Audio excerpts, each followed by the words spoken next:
இன்றைக்கி நம்ம சேனலில் அருமையான ஒரு கல்யாணம் வீட்டு தக்காளி பச்சடி தான் செய்ய போகிறோம். இது வந்து நான் ஒரு கல்யாணத்துக்கு போய் அங்கே ஒரு மாஸ்டர்கிட்ட கேட்டு வந்து செஞ்சது. இது வந்து திருநெல்வேலி ஸ்பெஷல். இது வந்து செய்யறது ரொம்ப ஈஸிங்க. நம்ம எப்போவுமே தக்காளி பஜ்ஜி, தக்காளி குழம்பு, பருப்பு தக்காளி அப்படி தான் நம்ம செய்கிறோம். இந்த மாதிரி ஒரு தடவை நீங்கள் பச்சடி செஞ்சு பாருங்கள். ரொம்ப சூப்பராக, ரொம்ப செமையாக இருக்குது. இது வந்து எப்படி செய்யுது அப்படின்ட்டு வாங்க ஃப்ரெண்ட்ஸ், வீடியோக்குள்ளே போய் பார்க்கலாம். வீடியோக்குள்ளே பார்க்கும்போது புதுசாக பார்க்குறவங்க நம்ம சேனலை சப்ஸ்கிரைப் பண்ணி வச்சு பாருங்கள் ஃப்ரெண்ட்ஸ். ரொம்ப ஈஸியான ரெசிபியில் உங்களுக்கு நோட்டிஃபிகேஷனுக்கு வரும்.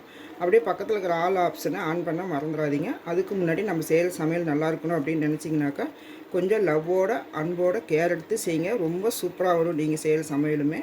வாங்க ஃப்ரெண்ட்ஸ், எப்படி செய்யுதுன்ட்டு பார்க்கலாம். தக்காளி பச்சடி செய்கிறதுக்கு நான் வந்து ஒரு 50 கிராமு பாசி பருப்பு ஊற வச்சு ஒரு 10 நிமிஷம் ஊற வச்சுட்டு நான் வந்து ஒரு 3 விசில் விட்டுருங்க. இந்த மாதிரி வெந்துடும். நான் வந்து வேக வச்சு எடுத்து வச்சுக்கிறேன்.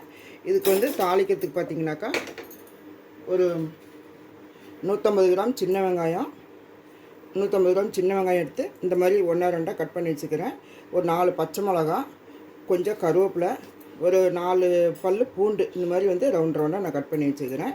இதுக்கு வந்து நம்ம வந்து ஒரு மசாலா அரைக்கணும். அது என்ன மசாலான்னு பார்த்தீங்கன்னா, கொஞ்சம் தேங்காய், அரை முடியிலையும் ஒரு 1/4 முடி தேங்காய், ஒரு பல் பூண்டு, ஒரே ஒரு பல் தான் வச்சுக்கிறேன். நம்ம தாளிக்கிறதுக்கும் போடுறதுனால நான் வந்து ஒரு பல் தான் வச்சுக்கிறேன். ஒரு 5-6 சின்ன வெங்காயம், 1 ஸ்பூன் சீரகம். இதை மட்டும் நம்ம வந்து அரைச்சி விடணும். இதெல்லாம் நம்ம வந்து தாளிக்கணும். இப்போ நம்ம எப்படி தாளிக்கிறதுன்னு பார்க்கலாம். இப்போ வந்து நான் வந்து அடுப்பு பற்ற வச்சு ஒரு சின்ன கடாயை வச்சுருக்கிறேன். இதில் வந்து கடலை எண்ணெய் ஊற்றிருக்கிறேன். நீங்கள் எந்த எண்ணெய் வேணாலும் ஊற்றுங்க. இந்த ஸ்மெல்லு வந்து நல்லாயிருக்கும். என் கடலை எண்ணெய் சாப்பிடாத தலை சுற்றுன்றான், இருந்தாலும் இதுதான் ஸ்மெல்லு நல்லாயிருக்குது. ஒரு 2 ஸ்பூன் எண்ணெய் ஊற்றிக்கோங்க. எண்ணெய் காஞ்சதுக்கப்புறம் 1 ஸ்பூன் கடுகுளுத்தம்பருப்பு, இது வருங்க. இந்த மாதிரி 1 ஸ்பூன் கடுகுளுத்தம்பருப்பு எடுத்து போட்டுக்கோங்க. கடுகு பொரிஞ்சதுக்கப்புறம் 1 ஸ்பூன் சீரகம்,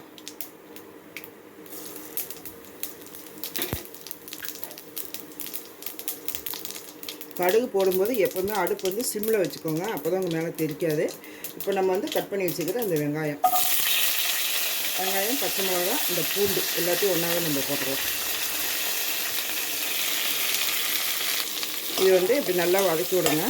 ஒரு கண்ணாடி பதம் வந்தால் போதும். நல்லா வதக்கி விடுங்க. 1 நிமிஷம் நல்லா வதங்கட்டும். இப்போ அடுத்து என்ன செய்யுதுன்ட்டு பார்க்கலாம். அதுக்குள்ளே நம்ம வந்து தேங்காய், சீரகம் அதெல்லாம் அரைச்சிட்டு வந்துடலாம். இப்போ பாருங்கள், வெங்காயம் வந்து இந்த அளவுக்கு வந்து நல்லா வதங்கிடுச்சு. இந்த அளவுக்கு கண்ணாடி பதம் வந்தால் போதும். நான் வந்து சின்ன வெங்காயம் போட்டுக்கிறேன். உங்களுக்கு வந்து சின்ன வெங்காயம் வந்து கட் பண்ண முடியாது, சின்ன வெங்காயம் இல்லை அப்படின்னா நீங்கள் இதுக்கு பதிலாக ஒரு 3 பெரிய வெங்காயம் நீளமாக கட் பண்ணிவிட்டு போட்டுக்கோங்க. நல்லா நீளமாக கட் பண்ணிக்கோங்க. இப்போ தக்காளி வந்து நான் வந்து ஒரு 1/2 கிலோ தக்காளி வந்து அந்த நடுவில் அந்த இது இருக்கும் பாருங்கள், மூக்கு மாதிரி, அதையெல்லாம் எடுத்துகிட்டு தான் கட் பண்ணணும். அந்த மாதிரி தான் நான் கட் பண்ணி வச்சுக்கிறேன். இந்த 1/2 கிலோ தக்காளியை அதில் போட்டுடலாம். இப்போ தக்காளி வதங்கிறதுக்கு மட்டும் கொஞ்சமாக உப்பு,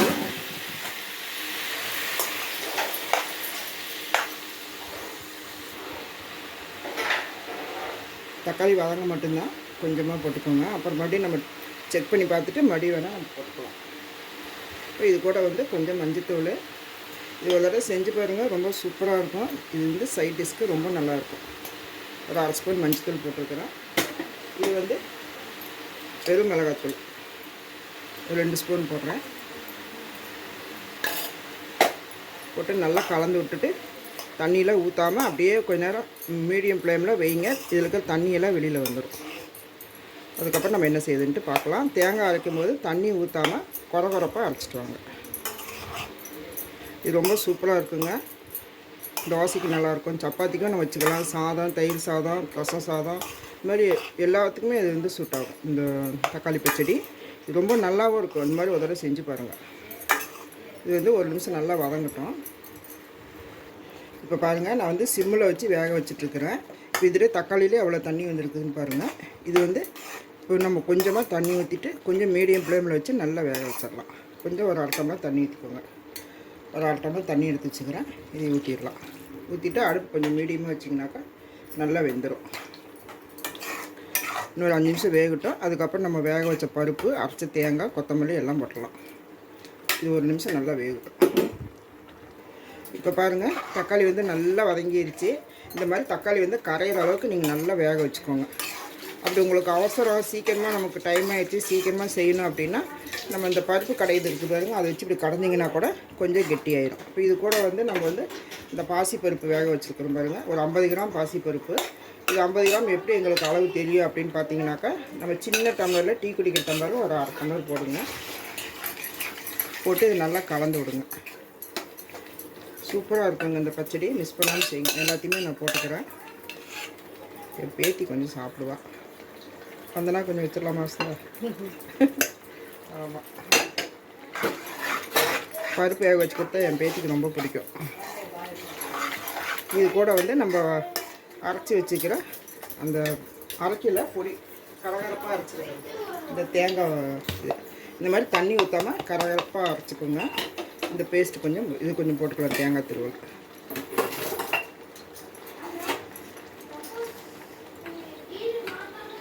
நான் வந்து இது வந்து இன்னும் கொஞ்சம் சாம்பாருக்கு போட போகிறேன், இதே போதும்.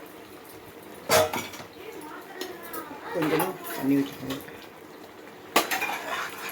அவ்வளோதான். இது ஒரு கொதி வந்ததுக்கப்புறம் நம்ம கொத்தமல்லி போட்டு ஆஃப் பண்ணிடலாம். இப்போ பாருங்கள் நல்லா கொதிச்சிட்ருக்குது. எனக்கு வந்து கொஞ்சம் உப்பு பத்தலை, நான் வந்து இந்த அளவுக்கு உப்பு கொஞ்சம் போட்டுக்கிறேன். அவ்வளோதான், நல்லா கலக்கி விடுங்க. நல்லா கலந்ததுக்கப்புறம் கொத்தமல்லி போட்டுக்கோங்க. நல்லா ஒரு கைப்பிடி அளவுக்கு கொத்தமல்லி போடுங்க. கொத்தமல்லி வந்து உடம்புக்கு ரொம்ப குளிர்ச்சி, அதனால் கொத்தமல்லி வந்து நிறையாவே போடுங்க. குழந்தைங்களும் சின்ன வயசுலேருந்தே கொத்தமல்லியெல்லாம் சாப்பிட்டு பழகினாங்கன்னா எடுத்து ஓரமாக எடுத்து வைக்க விடாமல் சாப்பிட வைங்க. அது வந்து கிட்னிக்கு ரொம்ப ரொம்ப நல்லது. அவங்க பெருசானா அவங்களும் ஆரோக்கியமாக இருக்கணும்ல. அவ்வளோதான் ஃப்ரெண்ட்ஸ், அருமையான ஒரு தக்காளி பச்சடி ரெடி பண்ணிட்டோம். நீங்களே இதே மாதிரியே செஞ்சு பாருங்கள். இந்த வீடியோ பிடிச்சிருந்தா லைக் பண்ணுங்கள், ஷேர் பண்ணுங்கள், கமெண்ட் பண்ணுங்கள்.